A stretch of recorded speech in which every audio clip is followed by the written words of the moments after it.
All right, time to confess some stage fright. Yep. Not. The Gallows, aka Cat.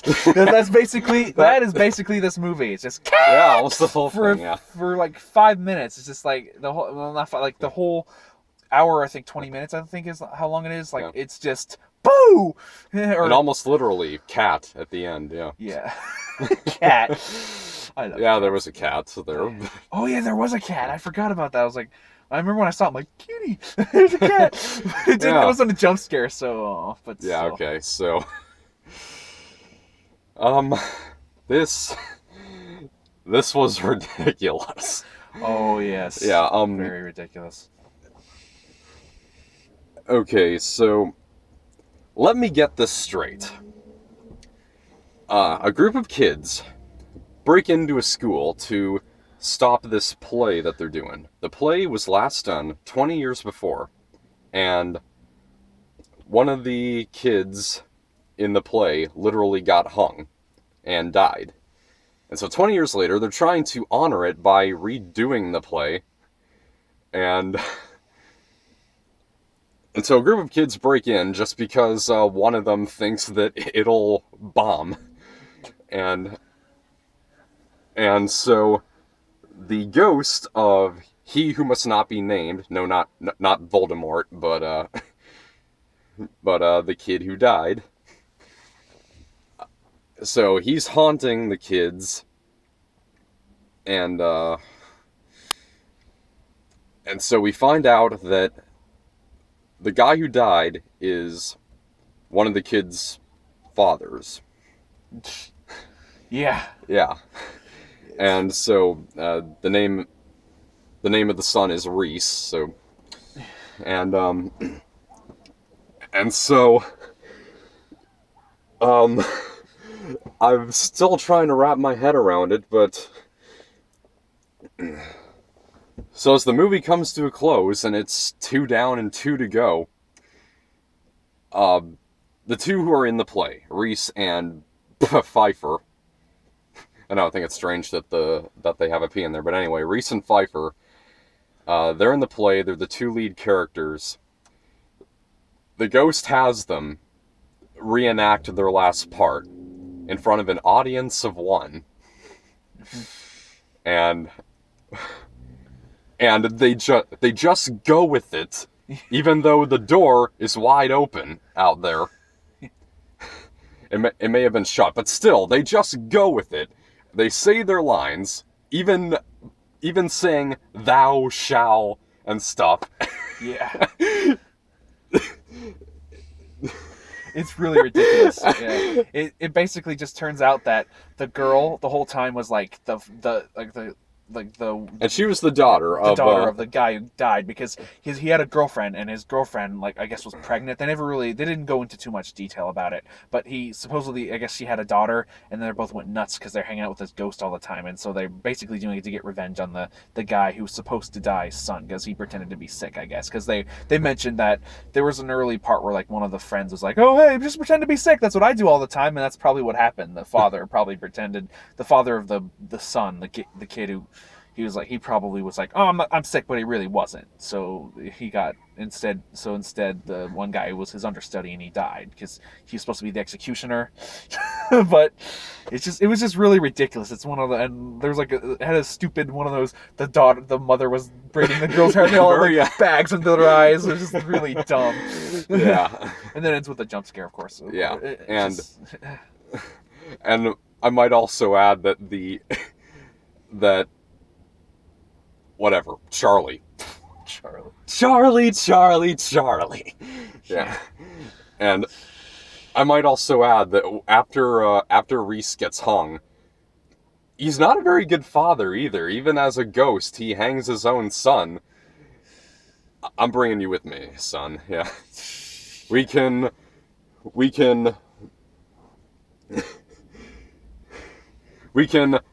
pillage the school, father and son. Wasn't the dad the guy? Yeah, okay. The one guy, the other guy, the guy at the house? Because the Gallows guy wasn't the father of the guy. The father was at the house. the other guy, because that's, well, never mind, it's hard to explain, but yeah, it's really, it just wasn't a very, it was just kind of a dumb twist that they tried to pull at the end, because really, I mean, did they really even need a twist? I mean, it should have just been a ghost story about these kids go to a haunted place. It shouldn't have. Instead they decided to try to be smart and add a twist. Yeah, it just wasn't very smart. It was just stupid. And the thing I wanted to add was that as it plays out, so at the end, Reese puts the noose around his neck, and like for a few frames through the cameras, we see the ghost. Like, you might see him in 1 second, and then you won't in the next. He puts the noose around his neck, and then the ghost comes over, takes it off, puts it back on. Yeah. Like, no, I'm doing it. Yeah. And then when, after that happens, he makes Pfeiffer bow before the audience of one. It's just the girlfriend, his girlfriend just sitting there, like, clapping. You just hear her clapping, and then, like, the lights go off, and you just see her. Yeah, it's just, this movie wasn't very, if you can tell by it wasn't a very good movie. I mean, even without the ending, it was still just jump scares, and jump scares aren't scary because you're basically just waiting for something to happen. That's what I hate about it. Like, because that's why I love about, like, Insidious and all that, because they're always, the movies like that are always, they have jump scares, but it won't be like you're waiting, when they come, they actually pay off, and also just, they also have regular scares too, where you see something coming at you, and you're scared watching that scene. It's not just, oh God, is it coming? Is it coming? Is it coming? Oh, there it is. That's just it. It's just not. That's not scary. That's just kind of, that startled me for a second. And it's not really. And scary. half the time, it just turns out to be nothing. Like, there's this one totally pointless scene near the beginning where Ryan, he's the jerk in all this, and like the first 20 minutes or so is just him going around the school being a moron to everyone he comes across. Oh yeah, so obviously, like, he's like the greatest, like, character ever. He needs to be like, no, he sucks. He's pretty bad. Yeah. He's just not. So as they're getting ready to go to the school to take down the play, there's a totally pointless scene where we're in Ryan's room, and 30 seconds of silence, and then for just no reason. And I totally saw it coming. I was like, yeah, he's going to pop out in front of the camera in 3, 2, 1, blah, jumps out. Yeah, but it wasn't as bad as most jump scares. Like, most jump scares always have a loud noise nowadays, but it was still lame, and just lame. Yeah, I felt, and it really gave me a headache every time they did it. Yeah, if you know, this is from Blumhouse. Producer Jason Blum. He produces all these horror films like Insidious and Paranormal Activity and stuff. This is one of his films. Again, it's just he has so like, sometimes he'll have something really good, and then he'll have like something really bad. He's allowed to keep making these movies mainly because he can make them for cheap. I mean, he doesn't always make horror films. Like, he did Whiplash, which was really good. He did Whiplash, and he also did of course it kind of more Gem and the Holograms coming out. He produced that as well. It more has to do with the director, I think. I mean, there's two of them. There was writers. I mean, there's like Platinum Dunes, and that's Michael Bay's production company. Oh yeah. It really has to do more with the director, even though Bay is always going to be the one to blame, even if he was like an effects supervisor or something. Oh yeah, and Blumhouse has teamed up with Platinum Dunes before, with like the Purge series. That's both Blumhouse and Dunes. Yeah. I actually am looking forward to the Purge 3, which comes out next year. It's supposed to be a prequel. Oh yeah, I'd be kind of interested but they're not, like, I like the last one a lot. That was my phone. Sorry. Yeah, I know. I've never known my phone to make that noise, but yeah, I really liked the second one, mainly because I liked the main guy, Frank Grillo. I thought he was really good in it. That was like the only decent thing about the film, other than that. But this film was just kind of, it was just kind of jump scares, and wasn't really that interesting. I mean, if you're into like modern horror films, you'll probably love this film. Like, if you're used to the whole jump scare thing and that's your thing, you'll probably love it. But for someone like us who wants more interesting stuff, you're not going to get much out of this. But yeah, I will give there were 2 scenes that did kind of have me on the edge of my seat, and one of them. I wanted to bring this up really quick. One of them. There were these like really cool. There was something really cool in the film that there was two cameras. Like one, they were using this kid's phone, and then they were also using like a regular camera. And there were some cool scenes with that, like where you would hear a noise, and then later on it would show like what was happening with that noise from behind the scenes. Yeah, I was going to bring that up too. Yeah. That was kind of neat. And so two things that were actually kind of scary. One of them does lead up to another jump scare, but it still kind of had me shaking a bit. It was when Charlie is like one level up, and you hear his footsteps approaching really slowly. It does lead up to a jump scare, but still it was relatively suspenseful. And then another that leads, it's the part that leads up to when they see the news footage of what happened 20 years before. Oh yeah, that was cool. There's like they start walking down a pitch black hallway, and yeah,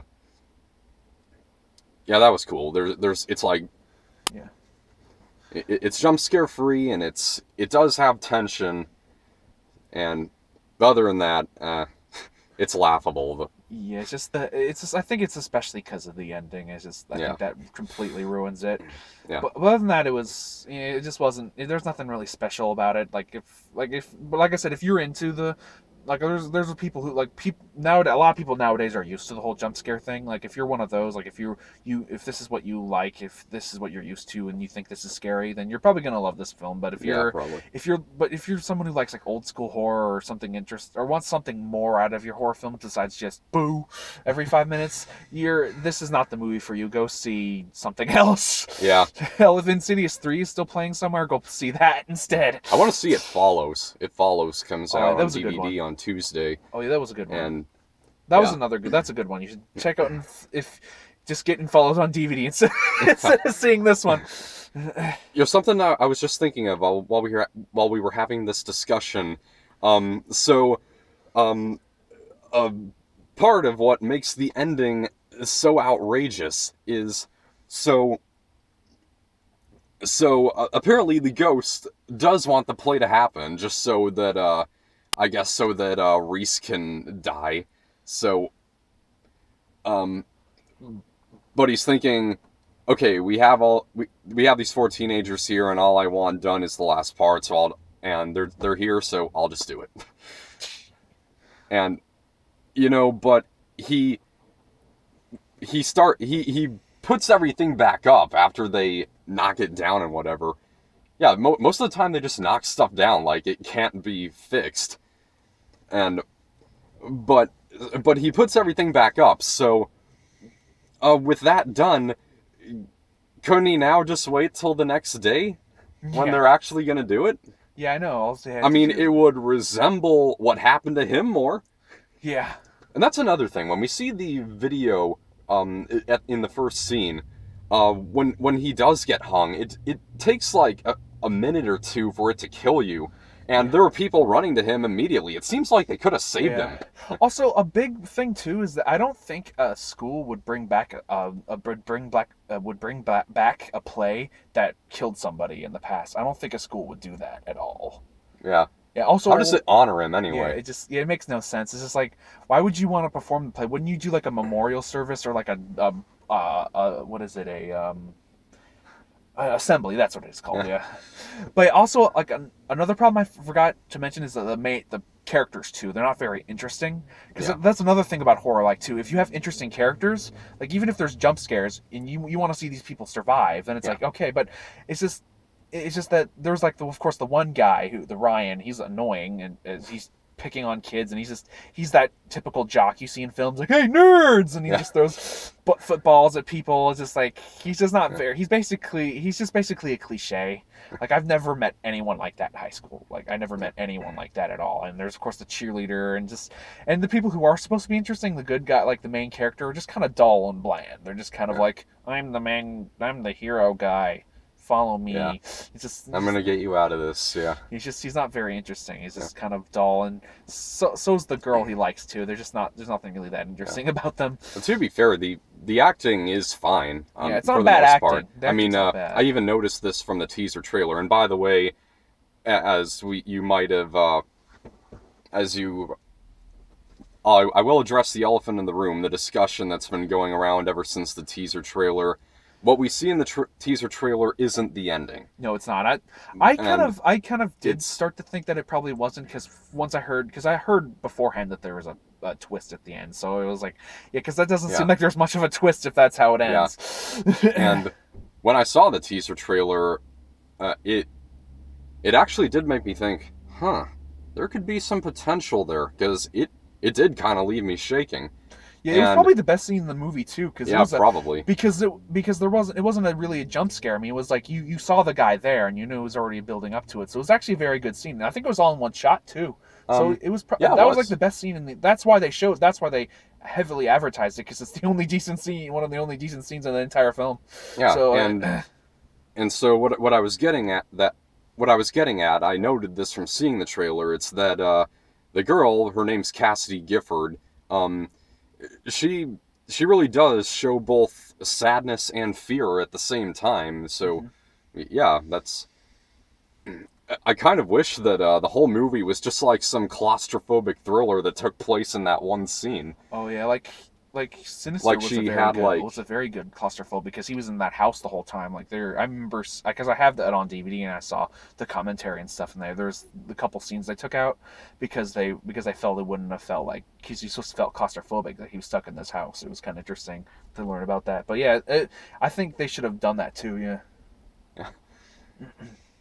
And her only other acting experience before this, credit where credit is due again, it doesn't use famous actors, so, and the characters are named after the actors who play them. I kind of recognize the acting girl who turned the ghost was her dad. I forgot her name. Pfeiffer, I think. Pfeiffer, yeah. Yeah, I recognized her. I think I recognized her from something. I'm not sure what.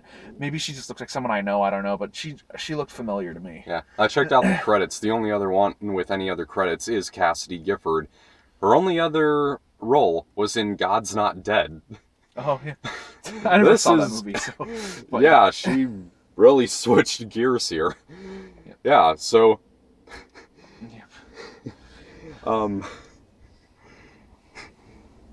Yeah. Hey there, girl. You think God's not dead?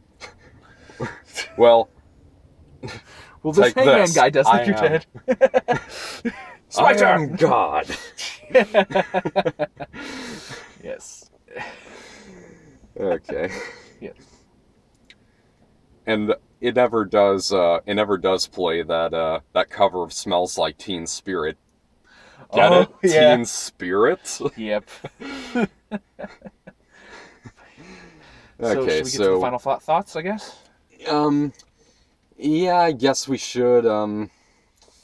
So this film was kind of a disappointment. I thought this could be one of the once-in-a-while good horror movies that we're getting nowadays, but it's pretty much just the same as about everything that's coming out, with like Ouija and Paranormal Activity, the marked ones, and it has one of the worst endings in recent memory, and it does also have